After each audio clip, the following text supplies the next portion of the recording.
Thanks for having me, everyone. Like I said, small group, but mighty and hopefully engaging. So hopefully you'll enjoy my podcast. I see some familiar faces, which is great, but thanks for coming. So the title of the talk is essentially what we've done in the last 2.5 years. So I am the host as my fellow colleagues. You can see the names here are the host of a local podcast named MacEmerg Podcast, which is essentially a podcast that connects the tri-divisions of McMaster Emergency Medicine, including the Pediatric Emergency Department at McMaster. And essentially we created a podcast together. And my talk today is a novel initiative to connect a distributed community of practice.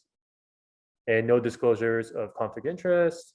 And the objective is that I'm just going to introduce what this is all about and how we've evolved in the last 2.5 or so years.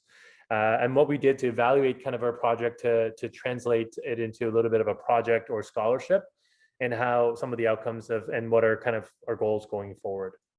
So before we begin, I'm just going to play you a little bit of the beginning intro so you kind of get a flavor of what this podcast is about. Welcome to the MacEmerg Podcast. My name is Teresa Chen, and with me I have Kevin Dong, Brendon Trotter, and Joana Dida, and we'll be your podcast team. Our goal is to connect all the McMaster-affiliated emergency physicians so we all get to know each other a little better. We have so much great talent and expertise in this region. We want to highlight it into one regional podcast. Each podcast features one invited guest to speak about their expertise or interests. Additionally, we will feature external speakers who have delivered regional rounds at one of our teaching sites. And don't forget about the residents. We'll be featuring stories about our residents and what they've been up to as well. All right, are you ready? Let's get started with this month's episode. All right, so that's kind of the intro to our podcast, and I'm sure you've heard Teresa in there. Everyone knows Teresa, and she's one of our co-hosts as well. And so some of the intros that we talked about there talk a little bit about our objectives of why we have that podcast.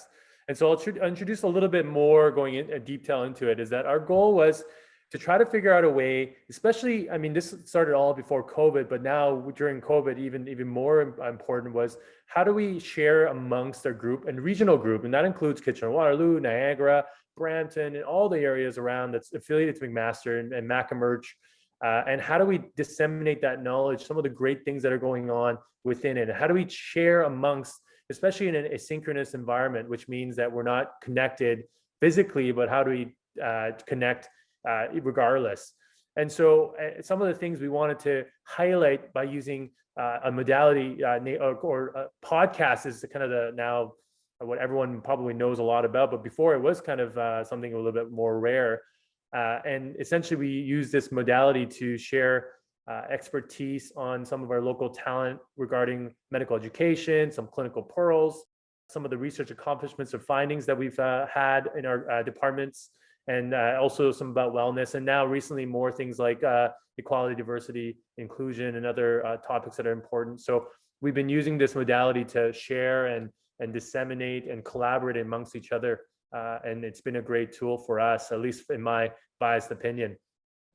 Some of the timeline of this podcast. So we started with team formation, and there was a lot of planning involved before it actually went live, probably about almost 5 to 6 months of planning, recording, learning, becoming experts in podcasts, not only editing, but as well as recording and dissemination. We created a team of people who are very excited and passionate regarding this kind of topic, as well as residents and medical students. And we started, essentially our team is now started from about 4 to 5, and now it's grown to about 13. And then as you can see going later on, even with COVID started, we thought, this is the perfect modality to disseminate information where we can't gather. So special episodes are added, and because it's our thing, we can really do whatever we wanted with it. And hopefully it added a bit of educational value for people who are listening. And then till now, we've have actually about 27 episodes and counting, one a month. And now we've also published an innovation report, and that's something that I'm going to share with you. Initially, we've had maybe about 50 to 100 listens per episode, but now it's kind of gone up. And now we have more than about 6,000 plus overall lessons, which is pretty cool, considering it was just like a local project that we started. The skeleton of our podcast is that we have about approximately 20-30 minutes of show where we highlight a staff expert speaking about a topic they're passionate in. We have resident physicians also speaking about a topic they're passionate in. and then some education pearls as well, considering we're kind of a comprehensive podcast, and then some announcements to try to share some of the cool things that our faculty and residents have done so far.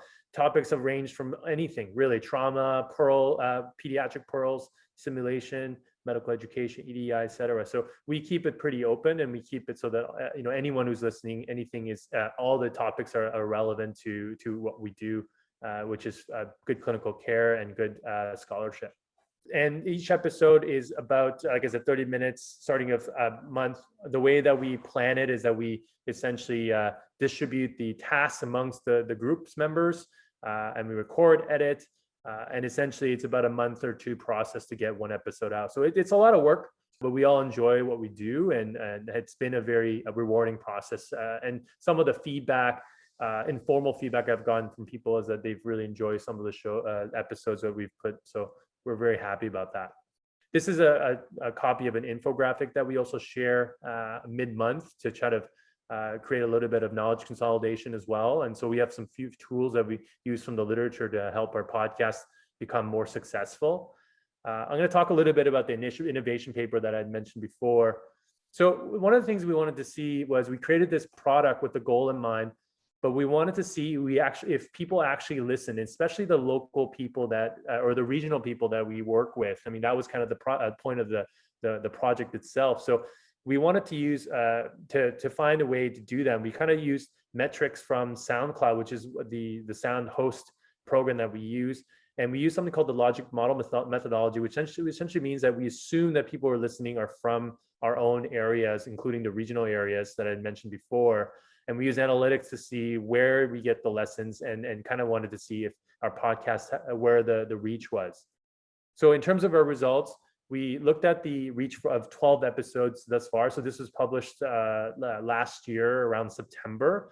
And we noticed that at that time, it had about 2,700 listens, about 227 plus or minus 67. Some of the episodes are more popular than others per episode. And we saw that around 44% or majority of the listens were MacEmerg affiliated sites. And that's excluding Toronto. So if we added Toronto, it would be almost about 60%.